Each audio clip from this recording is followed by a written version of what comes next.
우리는 처음 만난 사람에게 쉽사리 우리 속에 있는 이야기를 내비치지 않죠. 하지만 우정과 신뢰의 관계가 쌓인 사람에게는 상대적으로 많이 보여줍니다. 우리 속에 있는 것을 나누죠. 우리 마음을 오픈합니다. 그렇다면 만일 우리가 상대하고 있는 이 분이 하나님이시라면 그때엔 어떨까요? 우리는 우리 속에 있는 모든 것을 싹 다 안심하고 보여드릴 수 있을 것입니다. 그리고 오픈하여도 됩니다. 왜냐하면 그분은 저와 여러분을 지으신 창조주이시기에 그러합니다. 이 요한복음의 저자 사도 요한은 전장 요한복음 3장에서 이 아래 세상 기준, 즉 유대 종교 최고봉에 해당하는 사람을 보여주었습니다. 니고데모. 이제 4장에서 그는 아래 세상 기준, 유대 종교 관점에서 볼 때에 최고봉과 정반대에 있는 사람을 보여줍니다.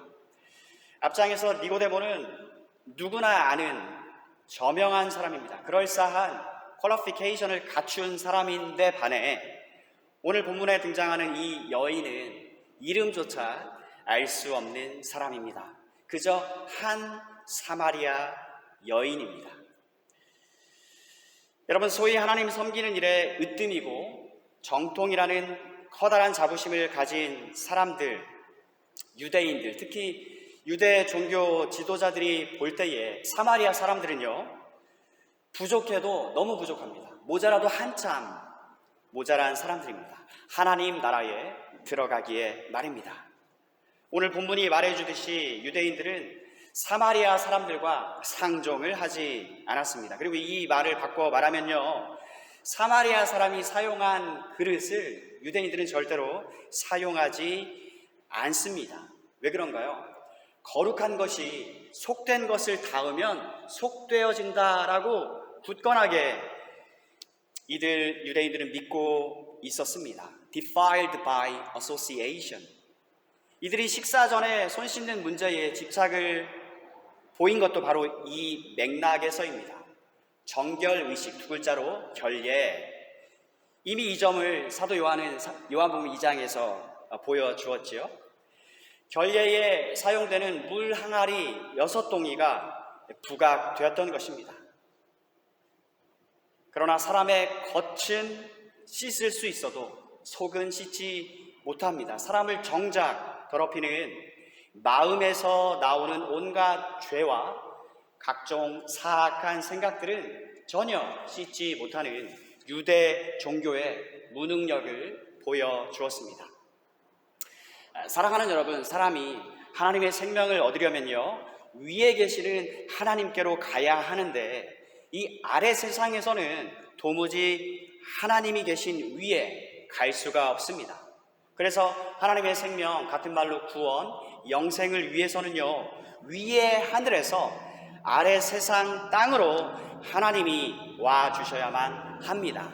그런데 복음이 기쁜 소식이고 가장 복된 소식인 까닭은 하나님이 실제 아래 세상에 찾아와 주신 것입니다.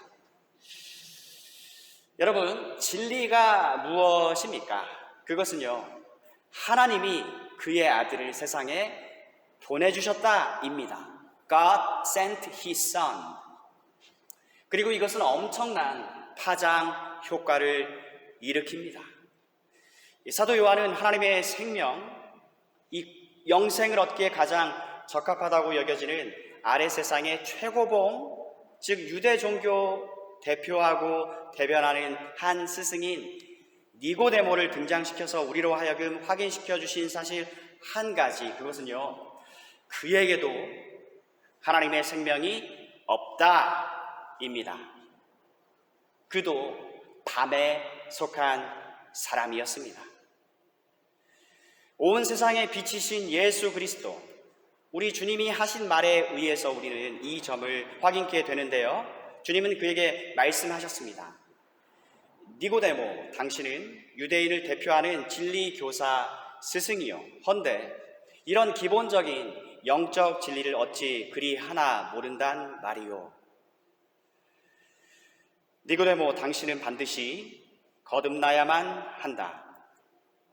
다시 엄마 뱃속으로 들어갔다가 낳아야 된다는 말씀이신가요? 아니다.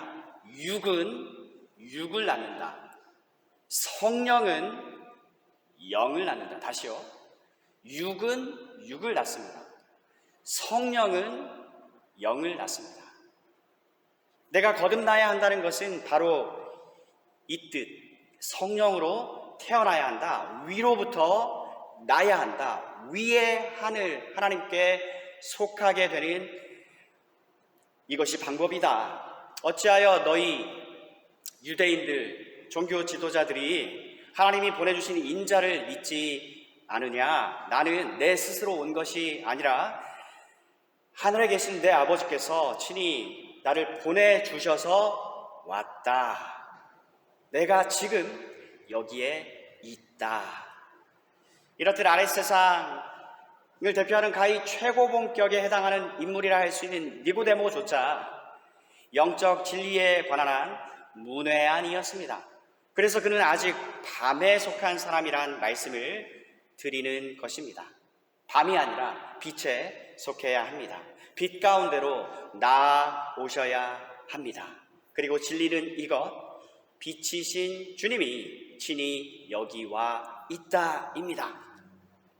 이렇듯 사도 요한은 요한복음 2장과 3장에서 유대 종교의 영적 파산을 보여준 다음에 오늘 4장에서 그러면 사마리아는 어떠한지를 보여주는데 어떻게 해요?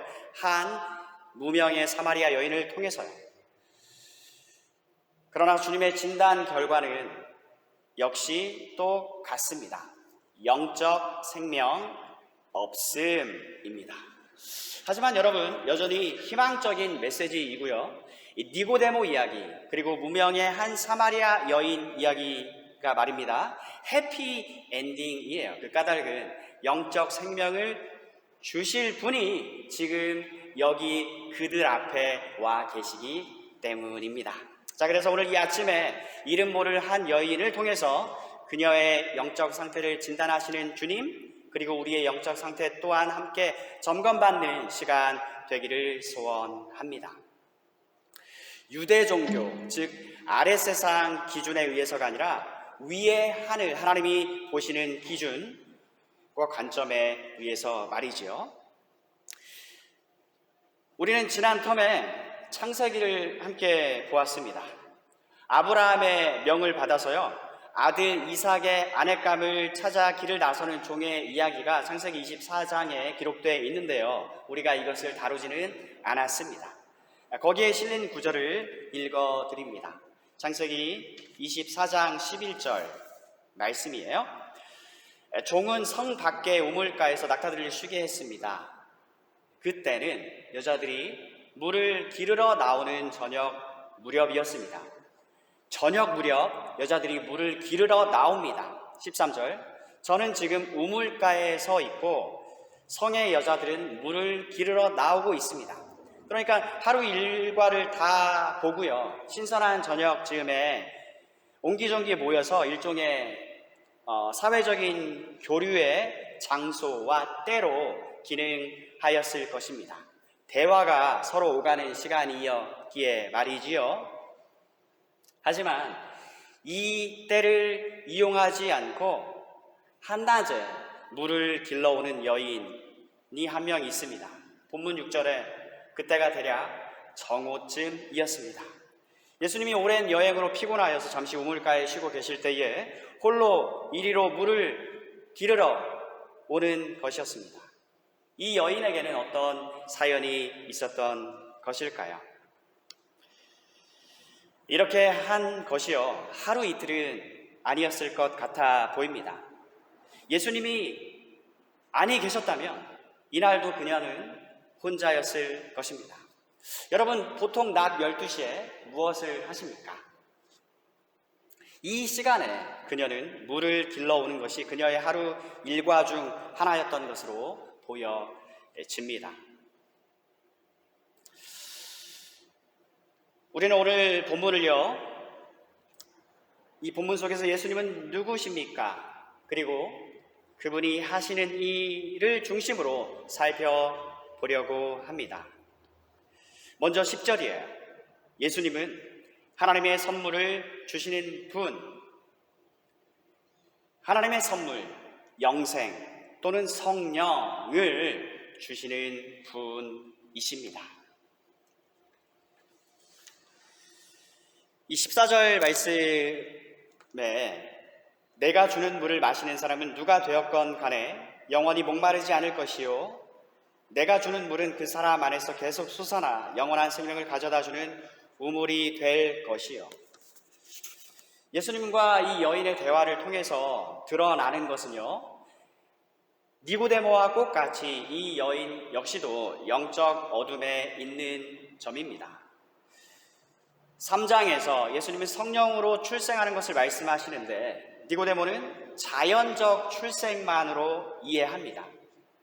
본장에서 주님은 영생의 물, 성령의 물을 말씀하시는데 여인은 처음부터 내내 자연수, 식수로만 이해하고 있습니다.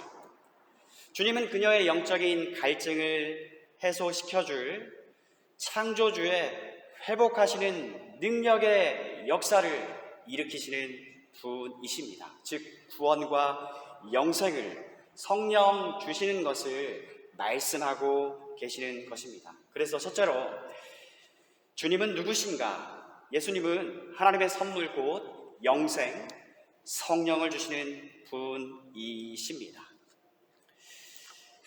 15절에 사마리아 여자는 예수님께 선생님, 저에게 그런 물을 주셔서 제가 다시는 목이 마르지 않을 뿐더러 물을 기르러 여기에 오지 않게 해 주십시오. 16절 이하 19절 말씀을 우리가 함께 보기를 원하는데요. 우리가 주목하게 되는 점은 이 세팅인데요. 제자들은 지금 다 먹을 것을 구하러 나가고 이 우물가에는 예수님과 이 여인 둘뿐입니다. 달리 말해서 주님은 그녀를 만나자마자 그녀의 그 치부를 곧장 들춰내시지 않으신 점입니다. 대신에 물을 내게 줄 수 있소 하고 대화를 시작하셨습니다.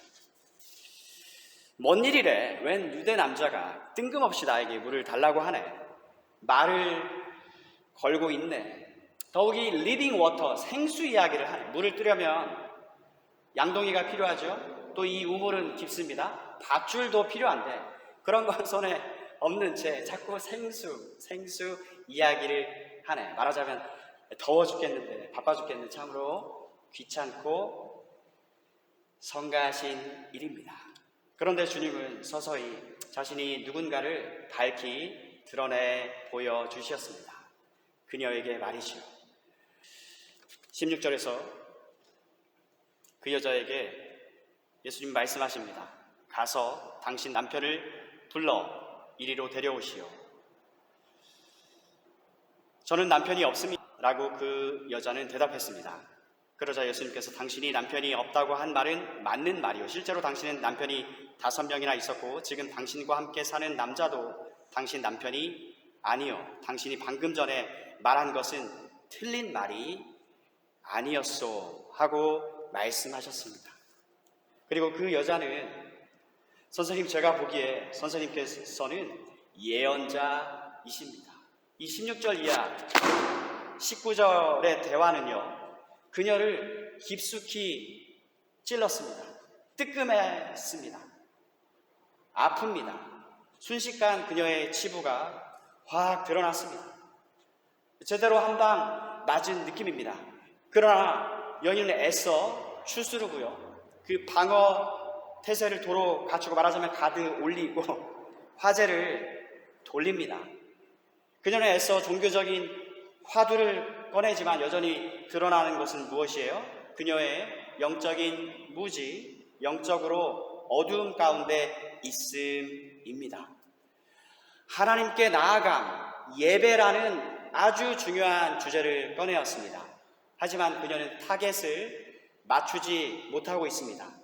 전곡을 찌르지 못하는 것을 봅니다. 왜 그래요? 그녀는 주님께 예배 장소에 관해 이야기를 합니다만 그녀의 진짜 관심은 어디에 있는 것 같아 보입니까? 그녀뿐만 아니라 모든 사마리아 사람들이 가지고 있는 공통된 관심사이기도 한데요. 메시아가 제발 오셔서 우리의 그간 서러움, 소위 이 정통이라고 어찌나 재미어 우리를 얕보고 무시하고 깔보는 유대인들의 주장이 꼭 옳은 것은 아니라는 것을 밝혀주시면 좋겠습니다. 즉 우리 손을 들어주시면 좋겠다라고 하는 이 바람이 담겨져 있는 것입니다. 이 메시아의 오심을 대망하는 것은 10번이고 1000번이고 좋은 일이지만 문제의 핵심은 알지 못하는 것을 예배하는 데에 있다는 것입니다. 더욱이 여러분, 그녀가 하나님을 바로 알았다면, 제가 왜 이런 말씀을 드리냐면 이 사마리아 여인은 굉장히 영성이 탁월하다 이렇게 보기도 하는 사람들이 있는 것 같더라고요. 근데 그녀가 정말 하나님을 알았다면 이 예배를 떠나서요, 하나님이 세우신 결혼 원리에 충실했을 것이기 때문에 그렇습니다. 왜냐하면 이것은 이미 하나님의 말씀 모세오경에 매우 선명하게 명백히 나와 있습니다. 그래서 영적인 무지, 알지 못하는 것은 물론 그렇게 살아낼 수 있게 하는 영적 능력의 부재 또한 우리는 그녀를 통해서 보게 됩니다. 하지만 사랑하는 여러분, 주님은 이 같은 정확한 진단을 주셨을 뿐만 아니라 주님은 매우 은혜로운 방식으로 그녀의 치부를 터치하십니다. 그러나 동시에 정확하고 분명한 진단 또한 늦추지 않으시는 것을 우리는 보는 것이죠. 그런데 그 진단만 주시는 게 아니라 처방 또한 주시는 것입니다. 그 큐어 또한 제공해 주시는 분이란 점입니다. 이렇듯 주님은 그녀의 삶에 가장 결핍되어 있는 것을 그녀로 하여금 직시하도록 명확하게 가장 적당한 방식으로 짚어주셨고요. 그녀로 하여금 새롭게 살아갈 수 있는 새로운 기회와 능력 또한 곧바로 이어서 제공해 주셨습니다. 아버지께 참으로 예배할 때가 오는데 왔어. 그리고 지금 여기 이곳에 있어. 여러분, 진리가 무엇이라고 했습니까? 하나님은 자기 아들을 세상에 보내셨다입니다. 그리고 오신 그분이 바로 지금 그녀 앞에 서 계십니다. 예수님이 하시는 모든 말씀은 정확하고 참되고 진리입니다. 그런데 한편 이 모든 이야기를 다 듣고 나서 여인이 주님께 보인 반응은 뭐예요? 그리스도라고 불리는 메시아가 오시는데 우리는 기다리고 있고요. 그분이 오시면 말하자면 그분에게 그때 싹 다 다시 제대로 듣겠습니다. 주님은 I am he, 내가 바로 그다. 27절 말씀입니다.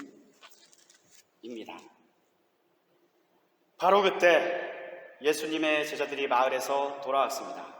그리고 28절, 그 여자는 물 항아리를 버려두고 내가 오기로 한 바로 그 메시아, 하나님의 아들 구원자다. 영적인 폭발이 일어났습니다. 신적인 역사가 일어난 순간 이제 막 도착한 제자들도요, 그 분위기를 감지하여서 선생님 이게 무슨 일입니까? 경외감으로 휩싸여가지고요, 왜 사마리아 여인과 상종하고 계시지? 이런 거를 묻는 이가 없었습니다. 지금 그게 중요한 게 아닙니다. 여인은 이 신성한 사건, 기가 막힌 하나님의 역사로 말미암아서 모든 것을 다 잊어버렸습니다. 자신이 물을 뜨기 위해서 온 사실과 그리고 굳이 이 시간에 와야 했던 이유마저도 싹 다 말하자면 무장 해제가 이루어졌습니다. 양동이를 버려두고 곧장 마을로 달려갑니다. 자신에게 일어난 이 경이로운 놀라운 하나님의 역사로 인해서 그녀는 도무지 가만히 있을 수가 없었습니다. 사랑하는 여러분, 오늘 우리는 이름도 제대로 소개되지 않은 예수님 당시 외면당한 지역 사마리아, 그리고 소외되었고 경시되었던 한 여인의 인생의 삶에 하나님의 위대한 구원이 착륙한 사건을 들으셨습니다. 재차 여자는 이제 정말 무장해제입니다. 마음 편히 내어 맡기고 의지할 수 있는 분, 그렇게 해도 되는 분, 책임을 져 주시는 분을 만난 것입니다. 나를 만드시고 그녀를 만드신 바로 창조주 하나님을요. 웬 생뚱맞은 한 유대인 남자가 아니라 세상이 존재하기도 전에 나를 이미 알고 계셨던 그분, 아버지께서 내게 주신 자 중에 하나도 잃지 않고 마지막 날에 다 살리는 것이라고 하는 이 아버지의 뜻을 받아서 친히 찾아 세상에 와 주신 분, 나를 사랑하시고 나를 친히 구하러 영생을 주기 위해 오신 분, 나는 그분을 나의 주님 그리스도 하나님이라고 부릅니다.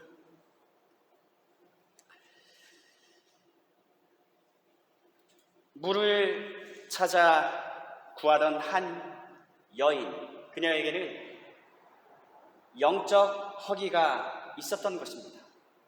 타는 목마름과 갈증이요. 그런데 이게 비단 그녀에게만 해당되는 이야기인가요?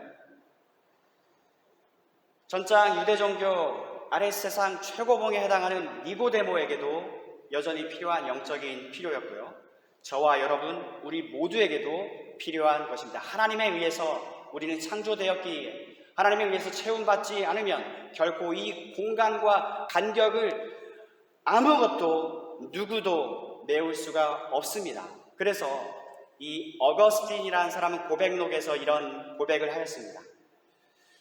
당신은 우리를 당신을 향하여 살도록 창조하셨으므로 우리 마음이 당신 안에서 안식할 때까지는 평안하지 않습니다. 여러분, 오늘 예수님이 하시는 일이 무엇이에요? 전장에서 니고데모에게 영적 출생의 절대적인 필요성을 말씀하신 다음에 굿바이 하지 아니하시고 곧바로 이어서 생명을 주는 복음을 들려주셨지요. 이 여인에게 내가 바로 그 메시아다라고 하는 이 복음을 들려주시었습니다. 영적으로 하나님과 교제코자 하나님께 지음 받았는데 그 영적인 고통이 끊겨졌습니다. 그래서 허기와 갈증이 있는데 여기 복음이 들려주고 있습니다. 그분이 여기 지금 와 계신 것입니다. 요한일서 5장 11절 12절 말씀입니다. 하나님이 우리에게 영생을 주신 것과 그의 생명이 그의 아들 안에 있는 것이다. 아들이 있는 자는 생명이 있고 하나님의 아들이 없는 자는 생명이 없느니라. 그러나 우리에게 영생을 주시기 위해서 아들 우리 주 예수 그리스도를 보내주신 하나님, 그리고 그분의 보냄을 받아서 오신 예수 그리스도, 복되신 성삼위 하나님을 영원토록 찬양하기를 원합니다. 여러분의 심령을 주님의 이름으로 축복합니다.